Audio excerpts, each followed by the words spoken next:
Hello everybody, welcome back. My name is Jared. Today I'm going to be showing you a sand generator from the carpet mod. The carpet mod has a feature in it that you can actually drop an anvil on a piece of cobblestone and it will actually generate sand if you have renewable sand enabled. I created this design here. This is a whopping 4 wide per module if you exclude the block that holds in the water. And the timing circuit is only 1 wide. So I'm going to give you a quick tutorial on how to build it, give you a light schematic down below in the description, as well as give you a world down below in the description as well. But first, let's go ahead and show it working. If I flip that lever, you'll see exactly how it happens. This design relies on very specific timings for this to work. I'll go ahead and show you exactly how to do it, exactly how to expand upon this. It's really simple to expand. All you need is a single timer to be able to expand as many times as you want. This creates an extraordinary amount of sand. I have recently created this on a server and it's working perfectly there. So as you can see, it is 4 wide, again, excluding this row of glass right here. If you build this against a wall, it would definitely be 4 wide, but if you don't, then you probably want to consider that in your design as well. The entire timing circuit is right here, this strip. If you're a visual learner, you may be able to actually have already built it just by looking at what you've seen so far. But let's go ahead and hop into a quick tutorial so you can design it for yourself. Okay, the first thing that we're going to design is the timing circuit. Again, this is 1 wide. We only need to build this once if you're going to build this in a reasonable area towards one another. All the modules can be linked out to a single timer. So we're going to start off with a block. You want a gap of 2 in between. And then you're going to want to put a block diagonal from those. You want to have a comparator on both those bottom blocks facing into the diagonal blocks. Then you're going to want to get a hopper and face 2 hoppers into themselves like that. Put some redstone dust here on the top. Put 2 sticky pistons just together like that and put a redstone block on this hopper right here. Then we're going to want to have a locking mechanism, which we're going to use a lever, just like that. So now they're not going to be going back and forth at all.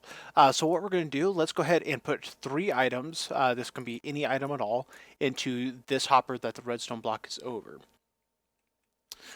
The output is going to be on this side from the perspective we're on. If you want to have the output on this side, just mirror where this block is and what place you put the redstone block and the items in. Everything else will be identical. Moving on, what we're going to do is we're going to grab a new color. You can use the same block if you want. It's just for visuals. We're going to be starting on the actual timing circuit, not outside the clock. We're going to want to have a repeater here. Just leave it on single tick delay. We're going to be putting this into a monostable circuit, which just means it's going to be putting out a quick pulse. Then we're going to have a repeater here on 2 ticks. Once you get that with 2 ticks, what you're going to do is you're going to pillar up by 2, just like that. And you're going to want to have a torch on the side like that. This is going to actually lead out until your pistons that's going to launch the anvils back up in the air. Up on top of this, we're going to diagonally put a concrete block. We want another repeater on 2 ticks. We're going to have an observer facing upwards right here as well. Again, we're going to want to pillar up by 2 blocks like that and have a little corner on it. Again, I'm just looking at this design for reference here, but you're going to make a little shape like this. So you want to have around this corner a diagonal away from it and then diagonal back over right on top of itself. You want to have 4 blocks after that. So let's go ahead and jump into the redstone a little bit more here. Let's have a redstone dust right there. Another observer pointing upwards. Just like that. I don't think that really matters if it's a thing or not. Then we need to have a redstone dust right here. Repeater on 2 ticks. We're going to have a dust over here and repeater on 2 ticks. This circuit right here is going to be specifically to make sure that the top circuit is going to be a 4 tick total. This circuit right here. If it's not going to work. And then this repeater right here is going to be pointing into a block with a piece of dust on that one. We're going to have a repeater here on 3 ticks. and then one more piece of dust. And that should be it. I think we are done with the circuit. Let me just double check my work. We are going to want a piece of dust up there as well. I forgot to mention that. So this should be working. We can go ahead and turn it on, and we can see every little bit is getting powered. Perfect. And just like that, we have our timing circuit done. That includes the clock as well as when the pulses are sent where and how long they're being sent. All right, so your modules can be any length of 12 or under. The first module does have some timings that you would want to make sure you have at least 4 in there to work with. But it's not worth building unless you go all out, in my opinion. To the side of your timing circuit, you're going to want to place 2 lines of blocks. The first one is going to be off this first repeater off the top. You're going to want to make it a line of blocks. The second block does need to be a slab because we don't want to create an infinite loop right here because the signal cannot travel downward. We want to also put a line of blocks here on the corner piece right here. On the very bottom block, you're going to want to run a line throughout that entire area as well. From there, you're going to want to put target blocks along the line like that. You're going to want a sticky piston right here. This is going to be what pulls in the sand. Then you're going to want a regular piston on top. This is going to be what pushes over the cobblestone. And you're going to want a note block. Let me grab a note block. Want a note block on top of that. And then back to put this back. You're going to want to hold shift, of course, and put the target blocks right on top of the note blocks. Now that we have that, let's go ahead and create the circuit. Once you have the target blocks in, what you're going to want to do to have the circuit to push down the cobblestone, put a torch right here, a sticky piston on the side facing up with an observer facing along the same direction as your target blocks are going. To the side of the sticky piston arm, we're going to put some glass. You can have any block there. I just like glass so you can see what's where the lava is. The lava is going to go in right on top of the target blocks. One thing to keep in mind: the target blocks are flammable, but they are not flammable by lava. I had not known that, so I learned something about lava and Minecraft mechanics as I was making this. What we're going to be doing is we're going to hold off on the top line, except for we can put in the redstone dust. All right, so this is actually a completely mandatory step. Otherwise, your anvils are going to break when you first run it while the cobblestone catches up. We do want to go ahead and put some cobblestone along the line right here.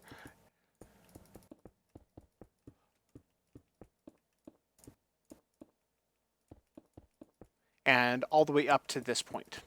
This point, you could just wait until you have the lava and the water in place. That way, this one will form on its own. But it's kind of easy. Just do it right when you make it. Then we're going to grab some stairs, and we're going to create a shape like this. Wrong side. Needs to be that way. Just like that. And then the entire purpose of this block right here is to hold in the water, or else it's going to spill everywhere. And we can put the lava in right here after we put in a glass block.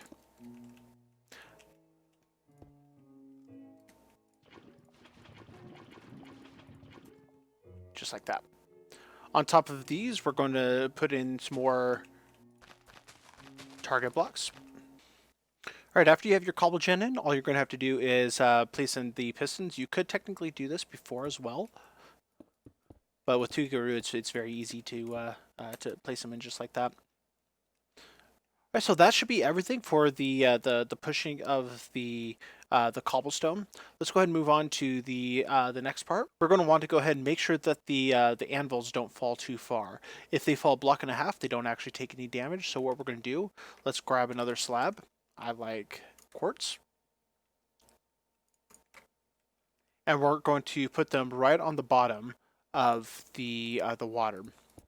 So now we're going to create the anvil launching system. What we're going to do is diagonal from this block, we're going to come out 3 blocks, up 1, and then corner it and go down 1. We're going to be placing redstone on all of those. And we're going to be using a new property in, I believe, 1.15, where it can actually power a piston with the redstone line. We're going to be putting slime blocks on top of this, all the way down your line, again, up to 12. This is the reason it could only be up to 12, is pushing limit. Diagonal from this right here, what we're going to do is we're going to put in our hoppers. I'm just going to place them all like this, but this is so fast that you're going to need at least one hopper line per every 4 blocks. So keep that in mind, but just for simplicity, I'm going to put them in like that. And then on top, you're going to want to put carpet or something that's going to break sand. I like the look of carpet, so that's what I'm going to do. On top of the slime blocks, you're going to want to put the anvils. And by golly, this thing is so easy that I didn't even realize I was finished. So I just tested it just to make sure that I didn't actually forget something. And yeah, we're done. We're done with that. So to expand it, let me go ahead and go over what we need to do. This is a real simple thing. All you need is repeaters. Up here, your expansion block will have to go right here. And right here, you need a redstone repeater on both of these, as well as this one right here. Editor Jared from the future coming in here. So aside from these 3 to expand it, you also need to expand the bottom line as well. That's why this appeared in the middle of the video. Just make sure that the ticks are the same throughout all of the modules. So if you go around a corner or something, you may need to put an extra one of these since it's farther. But just keep in mind signal length and timing. And that's it. Then you're just going to do the same design that we just went over for the actual sand generator and move it on. You don't need to build this more than once if you're going to hook it up to the same timer. So yeah, that's how you build it. Again, I'm going to leave the Lightmatica schematic down below as well as a world download so you can see exactly how to build everything that you need for this. If you have any questions, feel free to leave comments down below. Tell me what you think, and I will do my best to keep up with all the comments I get. I'm still a pretty small channel, so I should be able to keep up with them pretty well for the time being at least. But I appreciate the view. Thank you so much for watching. Stay safe out there, and as always, thanks for watching.